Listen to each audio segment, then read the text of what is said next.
अच्छा, ये जो सेना का हेलीकॉप्टर क्रैश हुआ है, इस हेलीकॉप्टर में सीडीएस जनरल बिपिन रावत सवार थे। ये बड़ी जानकारी इस वक्त। हेलीकॉप्टर में सीडीएस बिपिन रावत सवार थे। ऊटी में सेना का हेलीकॉप्टर क्रैश।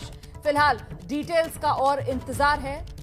जैसे ही इस बारे में और कोई जानकारी आएगी हम डिटेल्स आप तक पहुंचाएंगे। और जानकारी के लिए सीधे आपको लेकर चलते हैं। हमारे सहयोगी नीरज राजपूत इस वक्त हमारे साथ मौजूद है। नीरज, क्या डिटेल्स मिल रही हैं?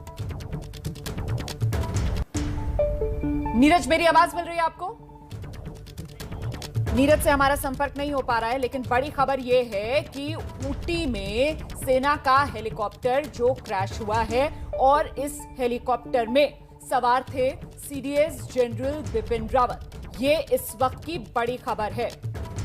हम सब जानते हैं कि ऊटी जो है वो नीलगिरी की पहाड़ियों में बसा हुआ है और ऐसे में पहाड़ी इलाका जहां पर ये हेलीकॉप्टर क्रैश होने की खबर आ रही है, लेकिन अभी और कोई जानकारी सामने नहीं आई है। इंतजार किया जा रहा है। जैसे ही कुछ और डिटेल्स मिलेंगी हम आप तक पहुंचाएंगे। फिलहाल खबर महत्वपूर्ण हो जाती है क्योंकि इस हेलीकॉप्टर में जो चीफ ऑफ डिफेंस स्टाफ हैं वो सवार थे। ये देख लीजिए आप, भारत का नक्शा, तमिलनाडु राज्य और वहां पर ऊटी, बिल्कुल कर्नाटक और तमिलनाडु ये बिल्कुल बॉर्डर पर एक तरीके से ये ऊटी है, नीलगिरी की पहाड़ियां जहां पर ऊटी बसा हुआ है और वहां पर ये हेलीकॉप्टर क्रैश। शोभना, बिल्कुल, और बहुत बड़ी खबर है। देखिए, तीनों सेना के समन्वयन के लिए सीडीएस बनाए गए बिपिन रावत उस हेलीकॉप्टर में वो सवार हैं। क्या कोई साजिश है? अभी हालांकि इस बात का कोई खुलासा नहीं हुआ है, लेकिन सामरिक दृष्टि से अगर हम देखें तो ये बहुत बड़ी खबर हो जाती है। रोमाना, सीडीएस बिपिन रावत का उस हेलीकॉप्टर में सवार होना, ऊटी में उस सेना के हेलीकॉप्टर का क्रैश होना,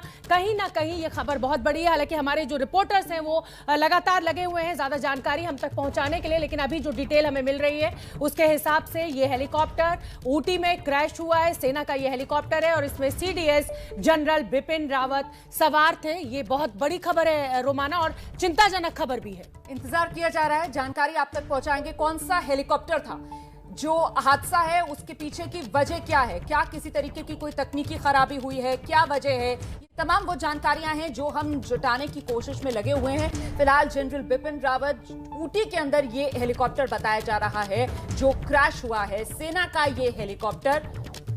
हम कोशिश कर रहे हैं बातचीत करने की अपने सहयोगियों से, ये जानकारी जुटाने के लिए कि जनरल बिपिन रावत कहां जा रहे थे।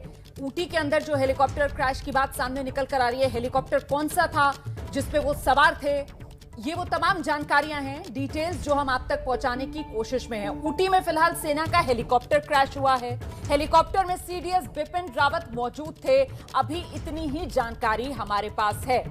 और ऊटी के बारे में हम आपको बता रहे हैं कि नीलगिरी की पहाड़ियों पर बसा हुआ ऊटी बिल्कुल कर्नाटक और तमिलनाडु के बॉर्डर पर, तमिलनाडु में हालांकि ऊटी पड़ता है। और बिल्कुल रोमाना, एक बड़ा बेस भी है ऊटी। ऊटी में सेना के बहुत से संस्थान मौजूद हैं, उनका ट्रेनिंग सेंटर मौजूद है, और मुझे लगता है कि किसी सरकारी कार्यक्रम का हिस्सा बनने के लिए ही ये सीडीएस जनरल बिपिन रावत ऊटी पहुंचे होंगे। और इस तरीके की जो खबर आ रही है वो चिंताजनक खबर भी है कई दृष्टि से। हो सकता है कि कोई तकनीकी खराबी उस हेलीकॉप्टर में हुई हो, इसलिए ये हेलीकॉप्टर क्रैश हुआ हो। क्योंकि देखिए, सीडीएस जो है वो सेना के हेड, आप समझ रही हैं, आर्मी, नेवी और वायुसेना तीनों को हेड करने वाले सीडीएस बिपिन रावत, उनके हेलीकॉप्टर का क्रैश होना, तो कहीं ना कहीं इस दृष्टि से भी ये जानकारी बहुत अहम हो जाती है कि कहीं किसी तरीके की कोई साजिश तो नहीं।